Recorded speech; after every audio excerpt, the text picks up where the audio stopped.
Hallo Leute, ich heiße Ashley, ich komme aus Irland und ich lerne Deutsch, weil ich ich wünsche in Deutschland leben. Und ja, ich habe einen Hund, sie heißt Lava und ja, soll Deutsch für euch.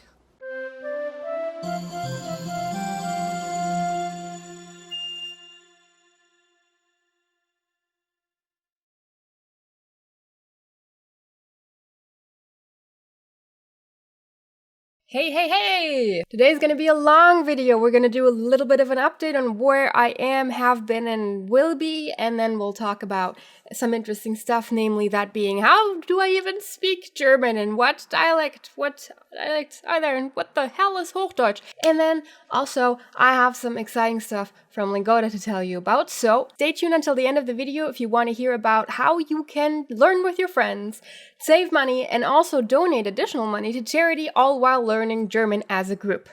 Oh, and also take a trip to one of 4 fabulous cities. But like I said, I'll talk about that more at the end of the video, so if you want to hear about Lingoda's new team challenge, stay tuned until the end. For now, let's talk about what's been happening with me. First of all, if you're worried by looking at me and I look a bit like not so good, don't worry, it's just because of the lighting. And also because I'm exhausted.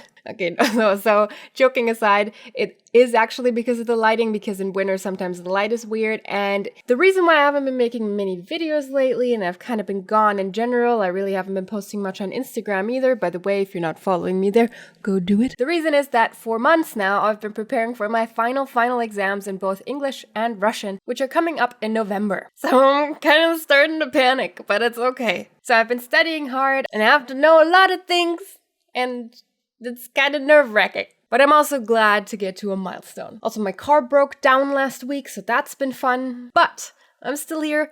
Sometimes I'm back at least once a month, so that's what we're doing today.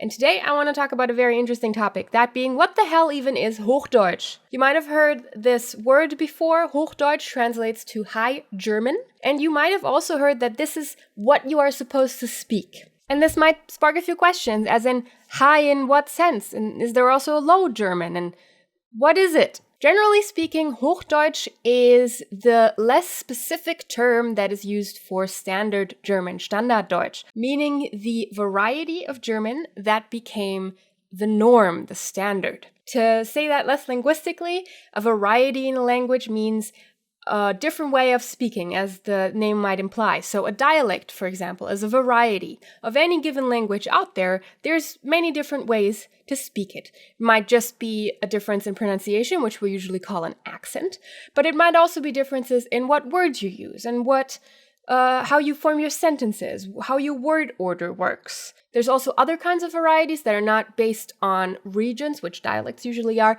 but are based on social group, or who you hang out with, or your age. There's different things which can be a base for why you speak differently. Now, in German, there's a lot of dialects, and that's partly because Germany used to be split up in so many different little parts that there used to be so many different ways to speak German back then.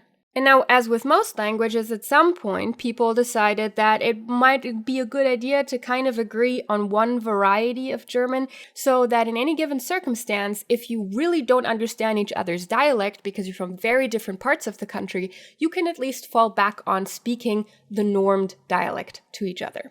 So that is generally what a standard dialect is. The same is true in English, by the way. We don't pay much attention to this, but I sound different to you. You think different things about me, and you might even understand me better or worse.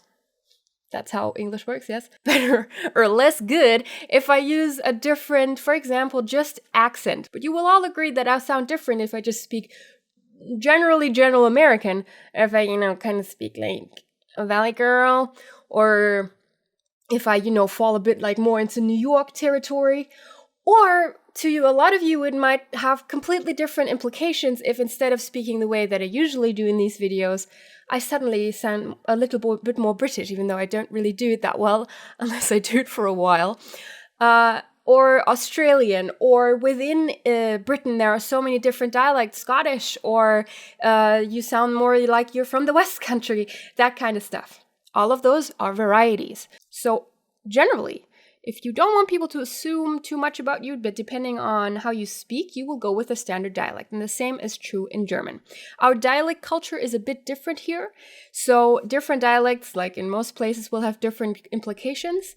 But generally speaking, in Germany, if you speak with a heavy dialect, you will generally be likely to be perceived as from the countryside and probably less educated. You might even be taken to sound silly or funny. So what does this mean to you as a learner? As a learner of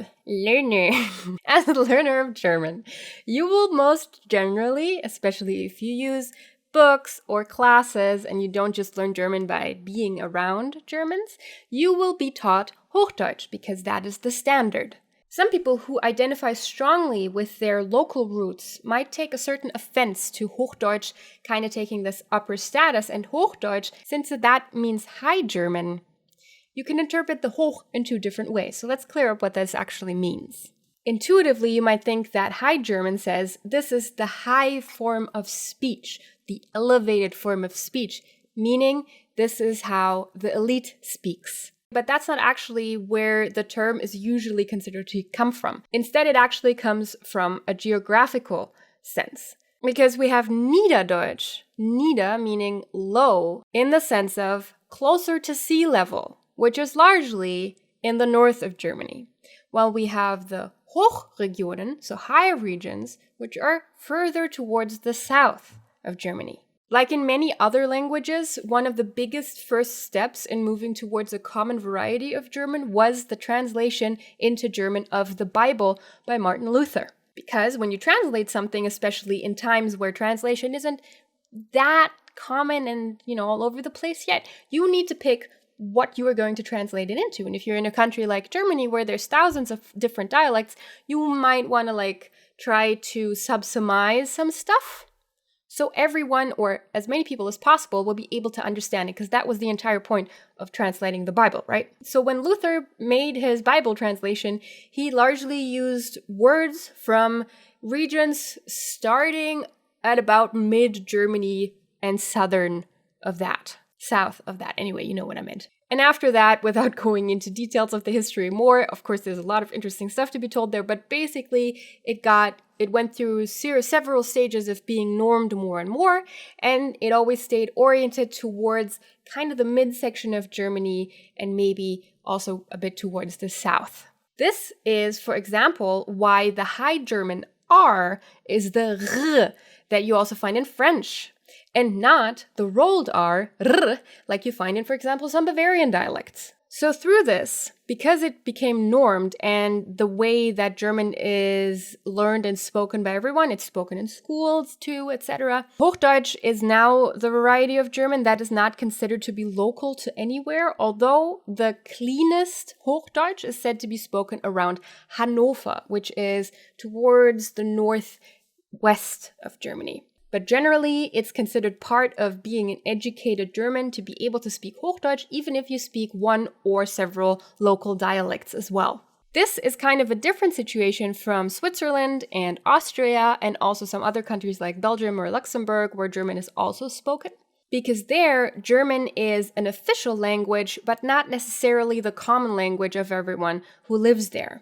So for example, if we take Switzerland, apart from the fact that Switzerland is split into several different parts where there is a different dominant language in the different parts anyway, there's German, French, Italian, and also Rätoromanisch, which is a very, very unique language. But if we go to the German part of Switzerland, then most people there, to each other, will speak Swiss German, which is another language than German. It's actually not that easy to understand, especially if you're from the north of Germany. However, people in Switzerland still speak High German, Hochdeutsch in schools, for example. And it's the official language, which is why it's often called Schriftdeutsch, so written German. Same is true for Austrian German and also Luxembourgish German and the German that is spoken in Belgium, because all of these will, of course, be influenced by other languages in the country, which is why sometimes when I post my videos to Reddit talking about how something works in Hochdeutsch, I sometimes get comments from people who are from Switzerland or Austria kind of angry with me because they say, well, that's not true for Swiss German, which is true.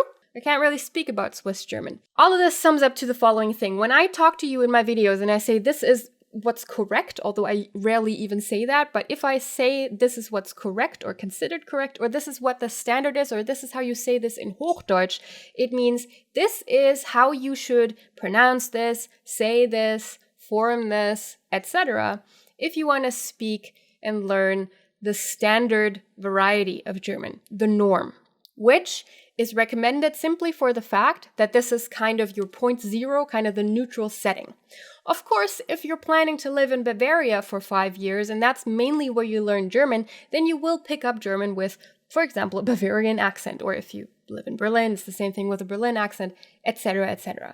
And generally, people who speak a dialect are expected to also be able to speak the standard variety. And that's what Hochdeutsch is in German. But a dialect has more personality, while a standard is considered to be more neutral. Which interestingly, if I can put my nerd glasses on for a moment, which interestingly is why we're moving towards a neutralization of the English language in general, not as a dialect, but as a language, because it's now a global language. Because English, by now, most of us speak. So we don't have necessarily an association with this.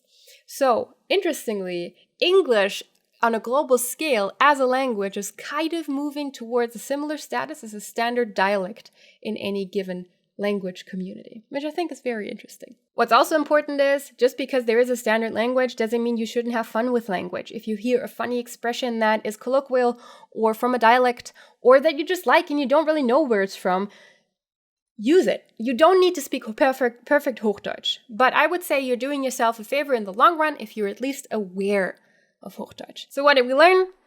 Hochdeutsch, also known as Standarddeutsch, is the standard variety of German, similar to received pronunciation in Britain or General American in the USA, and any other standard version of the language that you speak in wherever you are from.